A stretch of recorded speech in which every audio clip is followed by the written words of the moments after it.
Are you a seller out there that's struggling right now because you don't want to give up your current interest rate? You have that low interest rate.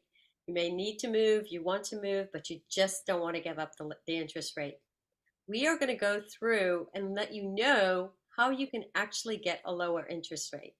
I'm Pamela DuBois with Dream Real Estate TV, and today I have with me the amazing Mark Neely with Neely Lending Group. And we're actually going to talk interest rates, we're going to talk real estate, and we're going to talk about Mark's personal journey through everything that he's been going through. And Mark, thank you so much for being with Thank me. you. I so greatly appreciate it. Thanks for having me, Pam. Appreciate it. Glad to No, be here.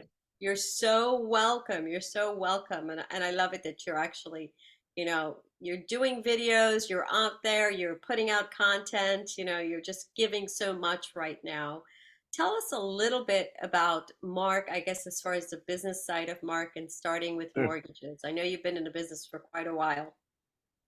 Yeah, I started in 96, so 27th year. Um, just opened my own mortgage brokerage branch.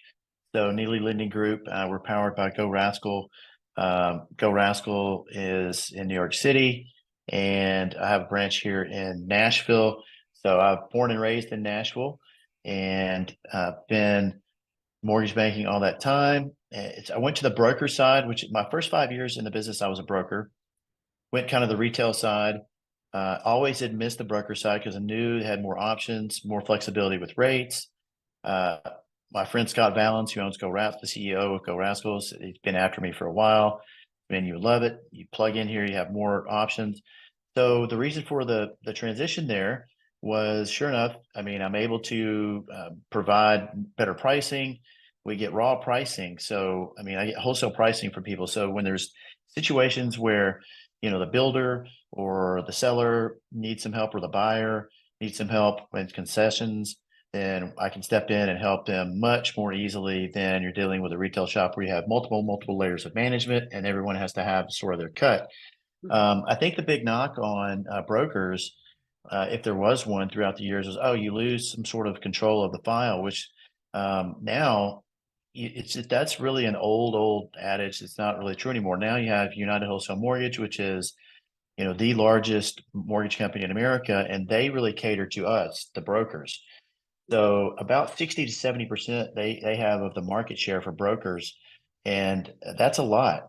But so you have them, and then you have a lot of others, and then really the other I wanted the realm I wanted to be in is I wanted to be able to provide fix and flip, bridge loans, ground up construction, um, private money lending. Those are now all options that I have for builders, contractors, developers.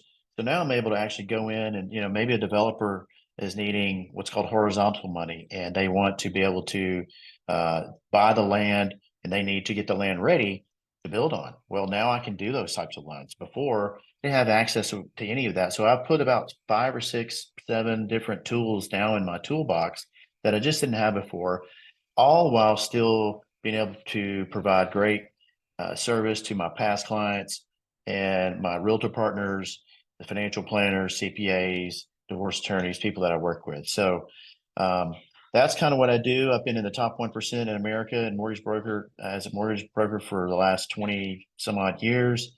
And my passion is to help people beat anxiety, depression, and addiction. And that's kind of my story. I've got a lot of things in the past several years that I've overcome, and that all culminated really in the last 18 months. And here we are today. Wow, that's incredible. And you actually can lend in all those areas, which is good. It's like a one-stop shop, right? You can get Licensed everything. in 20 states. So I help a Yeah. lot of people in here. I have a second home in Florida on the Panhandle, and then licensed in about 18 other states. Wow, that's incredible. Where are you in the Panhandle? So the Seaside area, if you ever saw the movie, um, well, Jim Carrey, The Truman Show. So it's filmed there. And Oh, anyway, okay. yeah, The Truman Show. So, but it's Seaside, Rosemary Beach, Santa Rosa Beach. It's an entire area called County Highway 30A. Okay. and they call it the Hamptons of the South.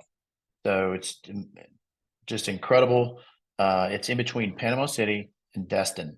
So you Yeah. can fly into either one of those uh, airports, and they both would meet. And so my home is sort of in the middle. I've heard of Uh, Rosemary Beach, and mhm, I've been to Destin. I know Destin mhm. is absolutely beautiful. My son is stationed um, near Pensacola. He's in the army, There you so go. yeah, Sure. that area is just Yeah. absolutely beautiful.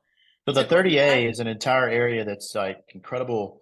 Um, I mean, the amount of development that's going on through there, it's truly looks like the Hamptons.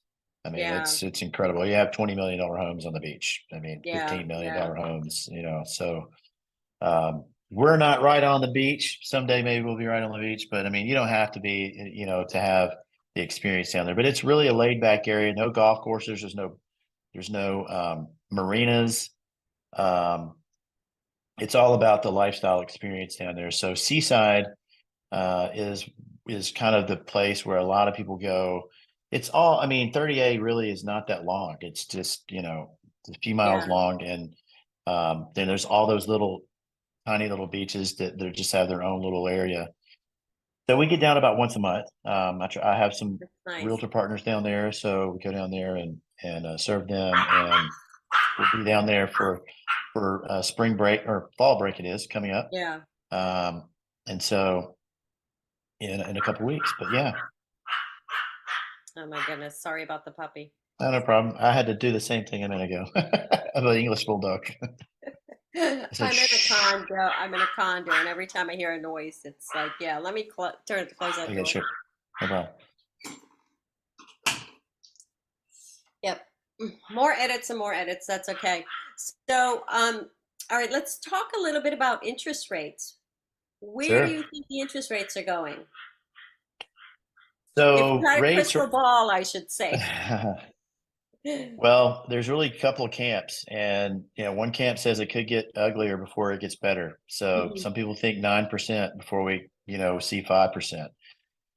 So it's just, it's an election year. I think it's really remains to be seen what is going to happen with rates. I don't think anyone really has a crystal ball. I think right now there's been so much uncertainty. There's such a spread in the 10-year treasury, and so with 30-year rates, and normally there's not that big of a spread. Inflation has come down quite a bit, Mhm. but it seems like we're going to have to get into the 2.5 to 3% range before we start to see some relief in mortgage rates. So what's happening, I think, is this anomaly. We've just never seen this happen before, where people are sort of frozen in their current homes, and understandably so. I mean, they have a rate that's in the twos or threes, and when they look at the prospect of moving and what their payment would be, it quickly becomes a reality that it doesn't make sense to move. I mean, they're going up in payment, maybe going down in house, perhaps even. So Right. to even move up, it's difficult. So what is holding the market up now for all of the people that really need to move, have to move? You have less than 1 million homes nationwide that are on the market, and really about 400,000 of those are actually under contract. And so it's not like you can go knock on someone's door and say, "Hey, I like you buy your home." It's already under contract. So truthfully, the net effect is really about 600,000 some odd homes on the market available to buy for an entire nation of 300 plus million people. And that lack of inventory just creates a tremendous amount of a burden on supply. And so there's still more demand than there is supply, even though demand has shrunk. We're still at 80%.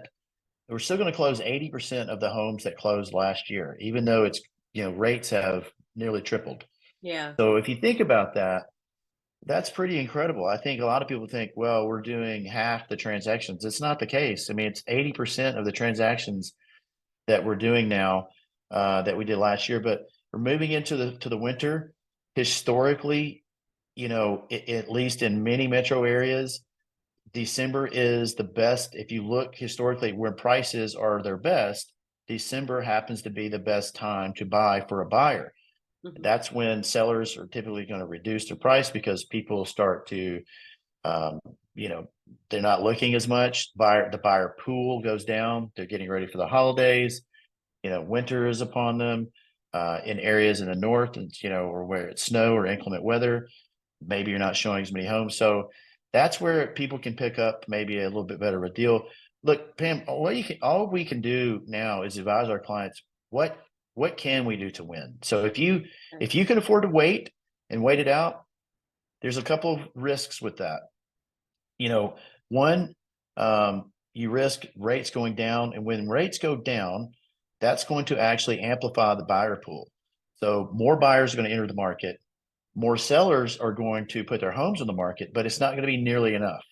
It's Right. not going to be nearly enough to sop up the amount of buyers who are immediately going to enter the market. And not only that, you're going to have the institutional buyers who are going to rear their head again, the BlackRock, the State Street, the Vanguards, and they're going to, they're looking at their metrics. And when rates get down, low sixes, definitely into the fives, it's going to create a frenzy again.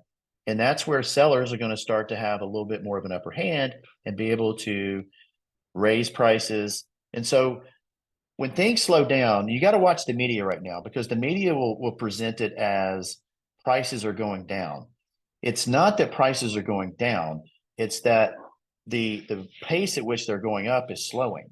Right. And Right. so most areas, I mean, you're still seeing everyone, all of the economists, all of the major economists at all the institutions that track housing readjusted their predictions, their forecasts for end of year, and nearly all of them had an uptick, a gain for 2023.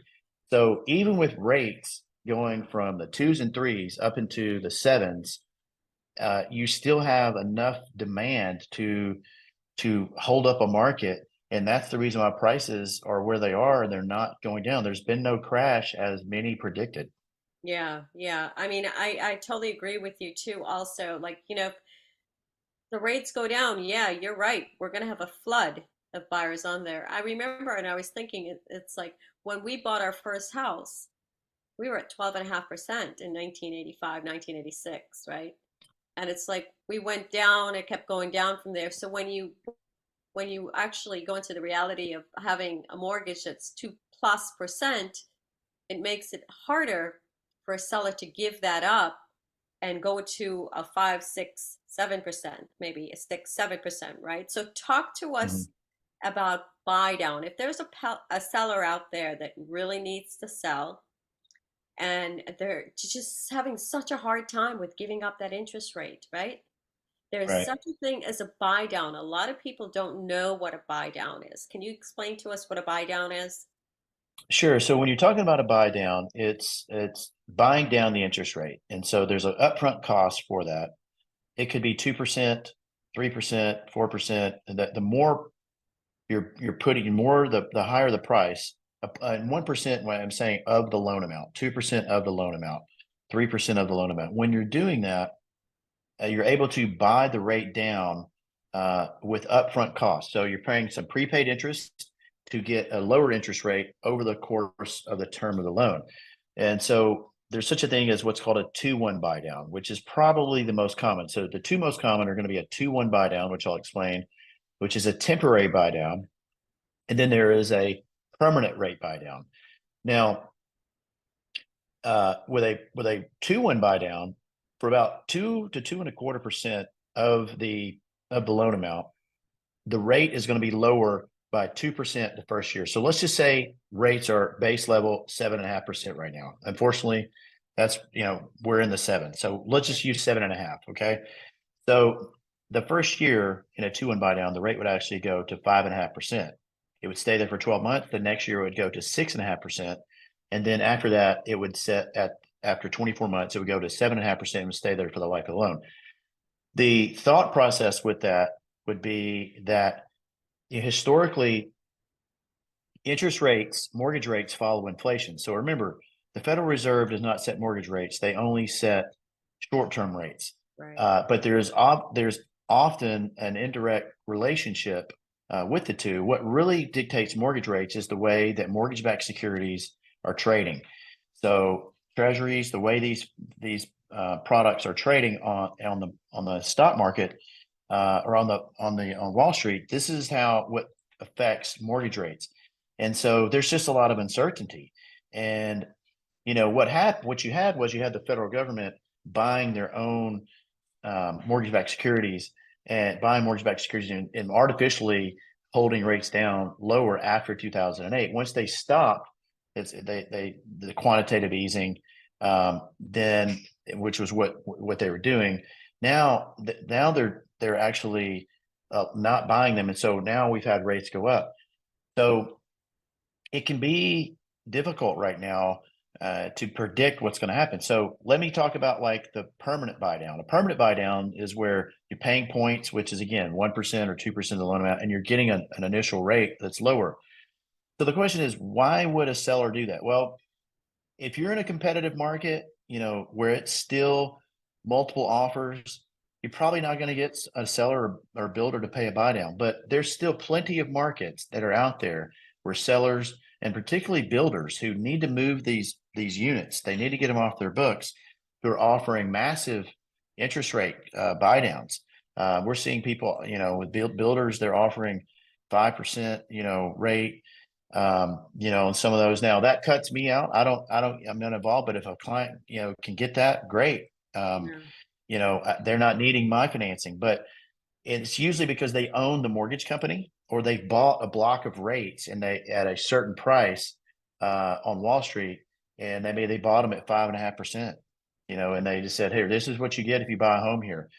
However, let's just take John and Sally Doe that decide they need to move and they need to get their house sold, but they also need to buy. They can obviously offer in the MLS, an interest rate buy down on behalf of the buyer that's buying their home to help generate activity, and people are going to be attracted to that because I don't really want a 7.5% rate. I really need something 5.5. But then it's now the onus is on them to actually go out and find a home where they can get a rate that's actually more competitive, because really historically speaking, it's going to take probably in the mid fives before these people that have a rate that's below 4% to start Right. Doing saying that anything. it's worth it. Yeah, Yeah. otherwise they're just not going to feel like it's worth it. Right. And that's the predicament that we're in right now. It's really an anomaly. We've never seen this sort of situation where all of these people are sitting on a low rate. And the reason why is it because it happened so fast. Yeah. It did. All of a sudden, rates tripled in a matter of months, Yeah. you know, Really did. and that is where, you know, everyone is sort of just like frozen, and you can't blame some people. I mean, if they don't need to move, they're not going to.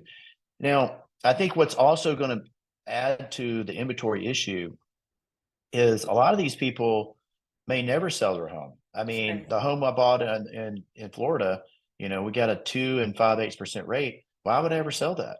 I mean, if I can avoid it, I can, I want to hang on to that home as long as I can, because that money's that cheap is likely to never come back around again. Right. So there's a lot of pressure on inventory. Builders underbuilt for the last 10 years. The last decade, they built less homes than they had in any previous decade dating back 50 years. So think Right. about that. They're building more homes in the 70s and 80s than they built in the last decade, because after 2008, builders got burned, they got spooked, they got taken down, and you had a lot of millennials who didn't have the demand that was there to buy homes, and so they slowed down. And then you had the supply chain issues, with COVID, and they're still got supply chain issues, and so it's a problem. They're not going to be able to catch up on the build side anytime soon. I mean, it's going to take years to catch up. So what does that mean for all of us that own a home?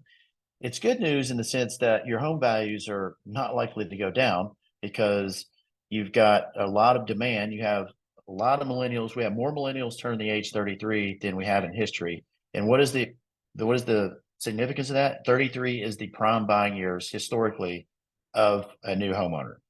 So we Wow. have so many millions of millennials that are turning age 33, and these people are going to buy a home, some of them, regardless of what interest rates are. And then if rates come down, great, they'll take advantage of refinance and and lower their rate and lower their payment and keep on rolling. But at least they'll have picked up their home. So the best thing to do, I think, right now is to everyone assess: do they need to move? If they do need to move, what's important to them? What are they getting out of the move? Right. That's maybe not a monetary thing. Is it your children being in a different school that you want them to be in? Is it closer to work? Your commute's shorter. Is it getting out of a neighborhood you want to be out of into a Yeah. more desirable neighborhood, safer neighborhood, whatever? And then look at what is available out there. Who are the sellers that can actually help out with a buy down? Right, right. You're a wealth of knowledge, that's for sure. My goodness. That's great information, all those stats and everything that you're throwing out there. A And lot of people say also, they want to know. I'll just mention this real quick, but assumable loans. The problem though with assumable loans, they only are typically available on government loans. So that means your FHA and your VA loans.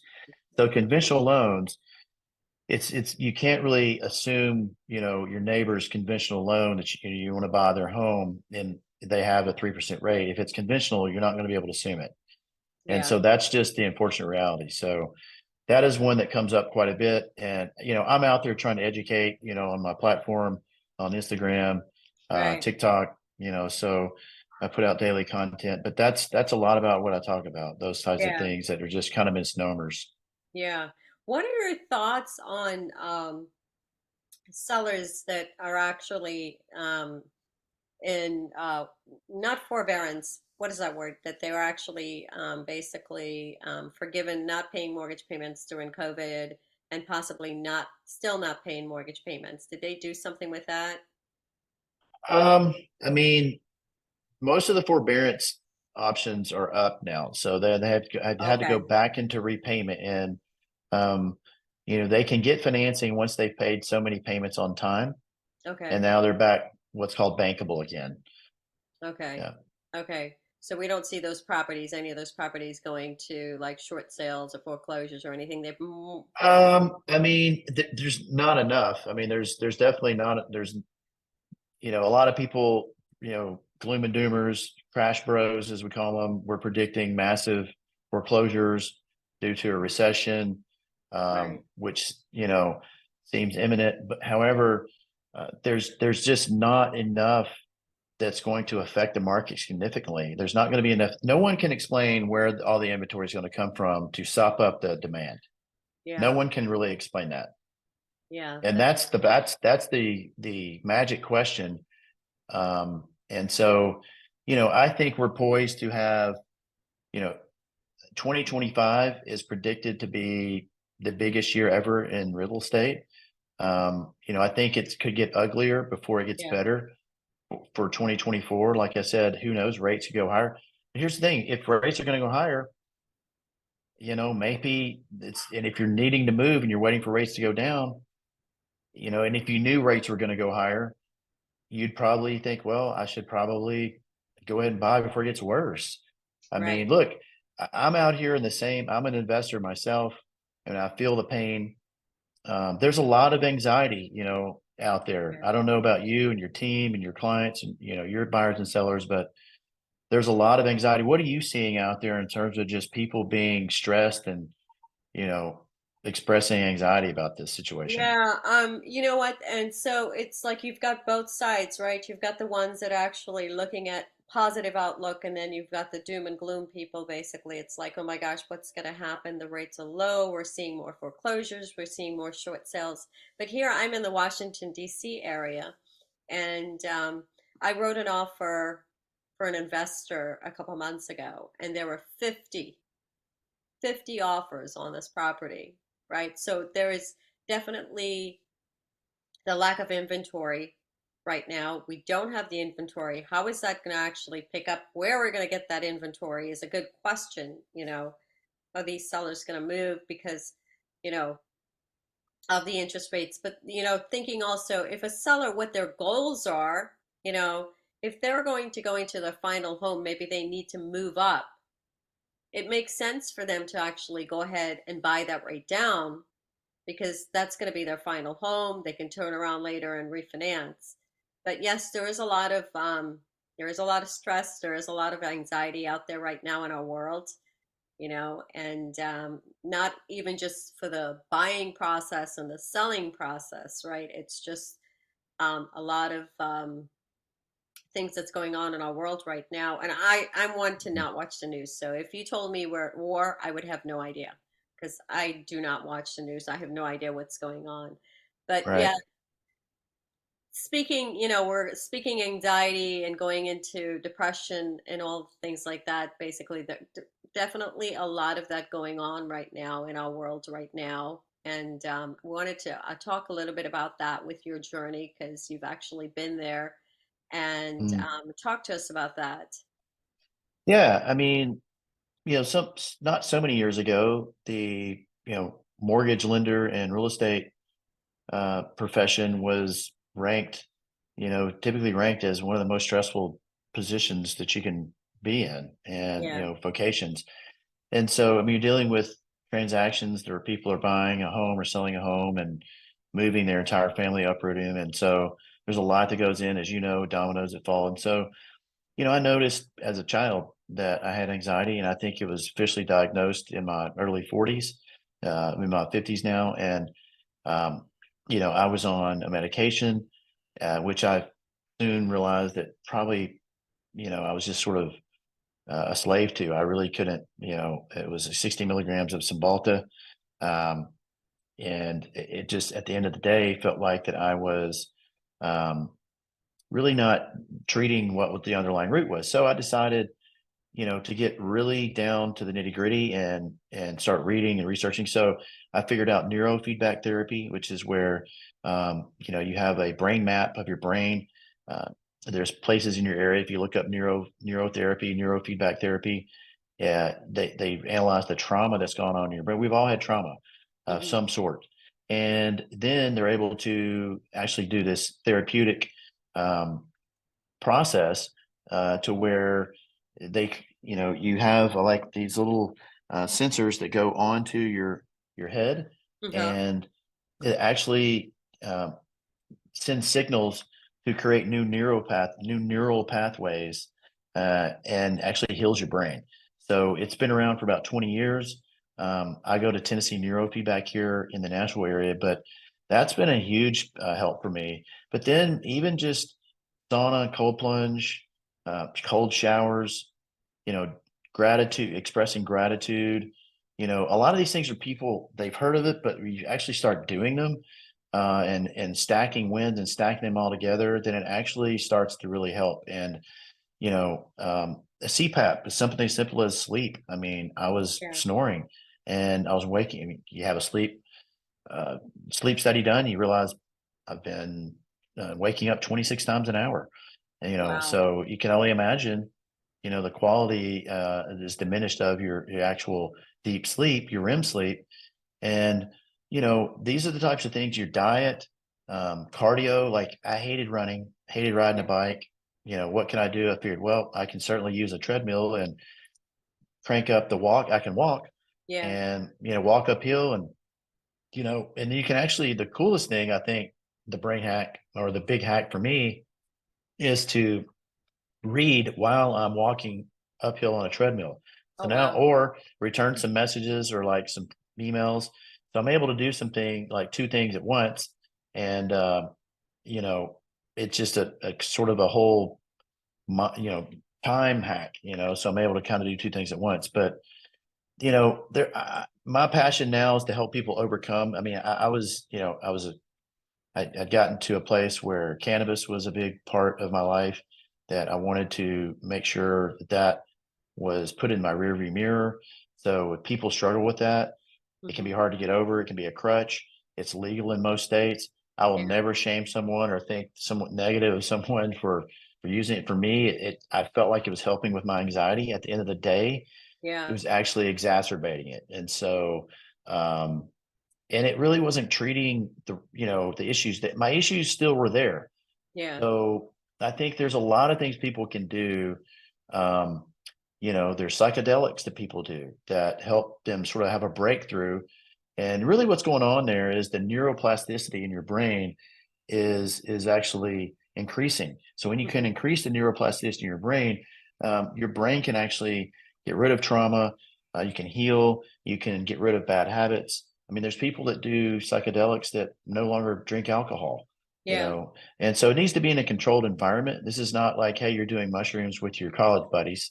yeah, This is not what this is. This is actual, you know, science. And so I just encourage anyone to, reach out if you feel like that anything I've said has resonated with you. I'm happy to share anything about my own journey. But it's really been recently that, it was January through March is when I guess it was probably the beginning of December through the end of January is when I weaned myself off of the anti-anxiety medicine. And it's difficult. I mean, yeah, you hear people say brain zaps.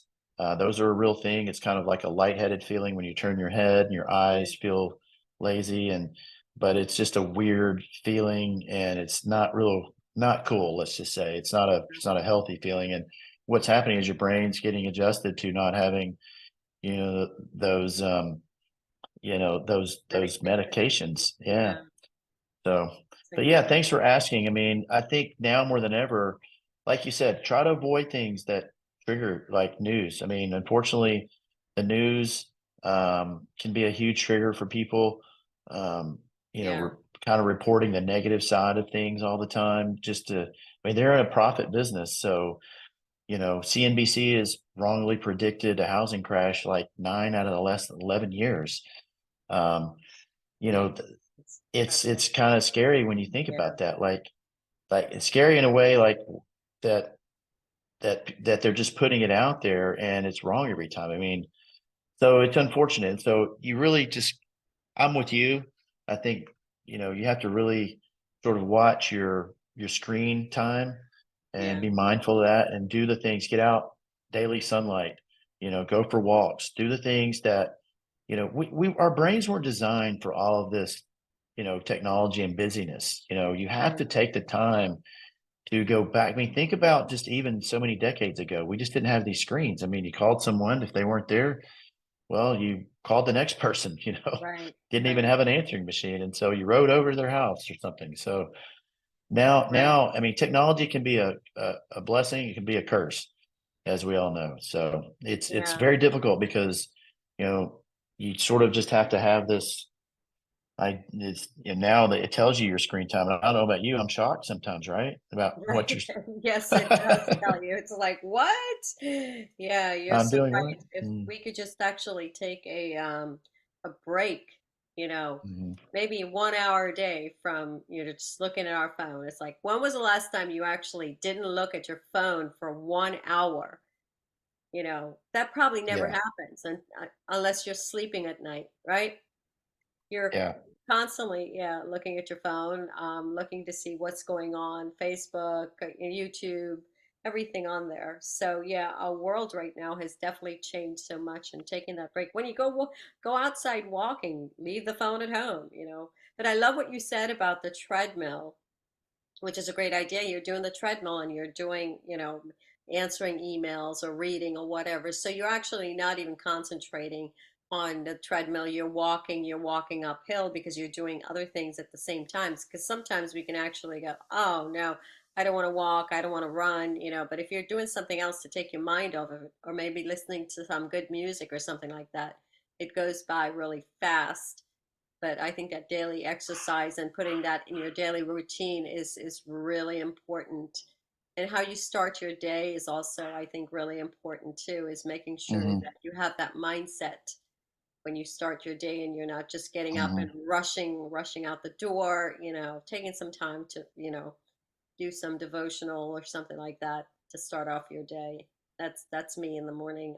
I didn't do that before. And then meditation, I think, is one good thing. I don't know if that's something that you do, but meditation's been a game changer for me Yeah, too. for sure. Prayer, meditation. I mean, you Yeah, know, it's been incredible. So yeah. So let's see here. What else? One thing I would actually like to ask you, if there's a first time home buyer out there right now that's on the fence They're thinking about buying, but they're not sure this is the right time to buy. Or what advice would you give a first-time home buyer right now?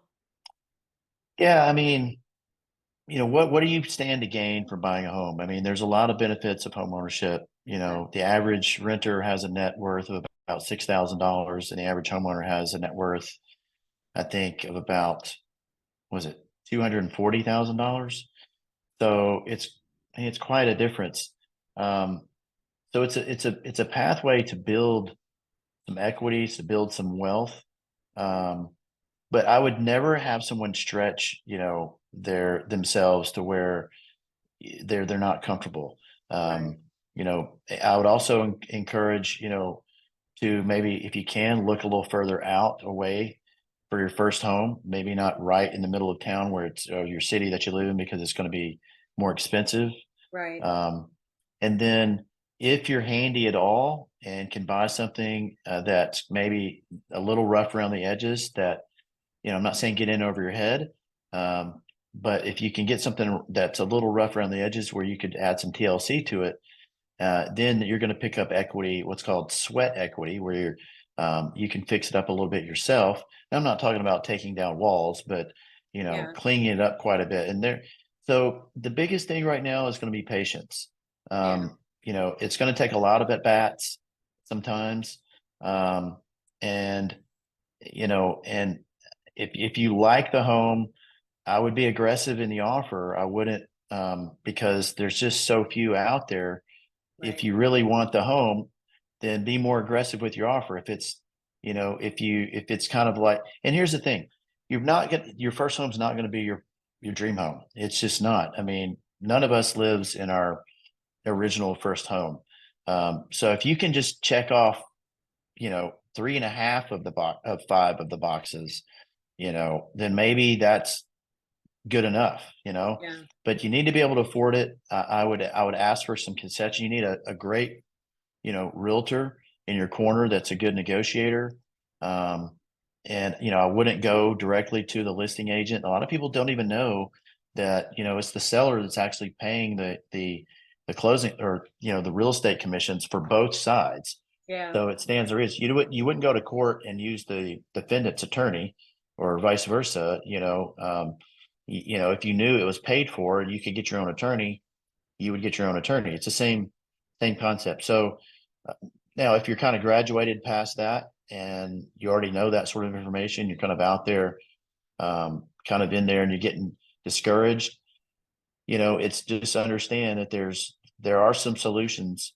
And you're going to have to be patient, and it's going to take a lot of at bats to maybe connect on one. But in the long run, if you can get a home in this market, I think brighter days are ahead. I Yeah. think we'll see lower rates at some point. If you can get a payment that you can afford now and even get some concessions from the seller, and then later down the road when rates are, I mean, almost assuredly every economist in the world is, is predicting lower mortgage rates at some point. Now, does that mean a year from now, or does it mean 2 years from now? Yeah. We don't know. But somewhere in the next 24 months, they should be significantly lower than they are now. By significantly, I mean the mid fives, but maybe low fives. And then, at that point can refinance. Now, listen, it's not a guarantee you can always refinance. If you overpay and you don't have any equity, it's going to be hard to refinance. But Yeah. like we've addressed that, home values seem to be going to be stable. It seems to be stability there, in terms of home values and home prices, just because of the supply and demand. Yeah. That we have way more demand than we have supply, Right. and so that just bodes well for propping up the values, propping up the home prices for years to come. If you look back to the '70s, you had double digit inflation, double digit interest rates, and prices still Right. went up. Right. I was just a kid, but if you go back and look at historicals, that's what was going on. And so I think people are afraid of a crash because 2008, but they need to understand that that was all due to subprime housing loans, which were loans that were given Right. to people with a 580 credit score and zero down. And that entire industry evaporated. Yeah. it vaporized. There's no, that subprime industry really is a shell, or doesn't even really exist anymore. So the lending is much more strict these days, and so there's not a house of cards to fall like you did. A lot of people, you can watch the movie The Big Short and it explains it all. But yeah, so that's what I would say. Yeah. Yeah. Don't be fearful. Do your homework, but act Yeah. intentionally. And when you see the home that you want, I wouldn't quiver over $5,000 or $10,000 in price. $10,000 is about $50, $60 on a payment. And in the long run, if you looked at 10 homes and made some offers, and now you find you should may as well try to get it, do everything you can to get it, because there's the inventory problem is real. Right, right. And you know what? Inventory problem is real. You're so right. But real estate in itself, it's always a great investment. It's always a great investment. You just got to know, when to buy and when to sell, right? And Hmm. you have to Hmm. have a place to live. So why pay rent if you can actually afford to buy and go ahead and put that money, and don't sell on the down market. Hold on to the property until the market goes back up. If the market goes down, if you're Hmm. scared of the market going down, just hold on to it until it goes back up. But one of the points I actually wanted to bring up was you talked about the sellers paying the commission, and I can't actually quote exactly on this. I'll have to look it up on Google, but there was a lawsuit that actually was against Remax and National Association of Realtors, where home sellers sued and they won for the sellers not to be paying the full commission. So is that going Hmm. to actually set precedents, for the rest of the country? We don't know, but they actually did win in this. I can't remember what state it is. We'll have to look it up. Hmm. But the sellers won. They don't have to actually pay the full commission. So that's something that may be coming down the road. We don't know, where they put the cost onto the home buyers for paying for the Hmm. commission. Well, I mean, remains to be seen. I mean, Yeah. yeah, at the end of the day, what homeowner buyer is going to, have the money to pay that? So, Right. Right. um, Yeah. you know, um, there's a great guy I listen to, Ricky Caruth, down on the Panhandle. He's got a big following, but you know, I just don't see that playing out. Um, it would crush the real estate market, and so I don't think it's well thought out. I think you had some homeowners that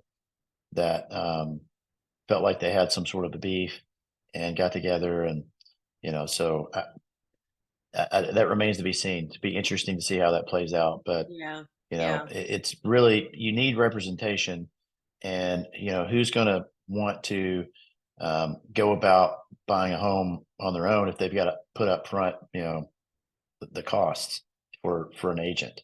Right, right. It's And most home buyers are just struggling to get the closing costs, actually, the down sure, payment, for sure, buying the real exactly. estate. So yeah, this has been a great conversation. I appreciate everything. Any Thanks for final having last me. words? You're very No, welcome. thank you for having me, and I appreciate it. And you can follow me on Mark Neely Home on Instagram and YouTube and You also TikTok. have a website, Mark, or no? Yes, neelylendinggroup.com. Okay. NEELY lendinggroup.com. There you Okay. go. Thank you so much again for being with us. Thanks, Pam. Everyone, reach out to Mark if you're thinking about buying, and then also the buy down. Ask more questions about the buy down. I think that's actually something that's definitely, educational for a lot of buyers because they don't know about the buy down, and that's something that you also do, right? Mhm. Yeah. So just reach out Absolutely. to Mark. Yeah. Sure Everyone, do. stay safe, be blessed, and we will see you soon. Bye bye.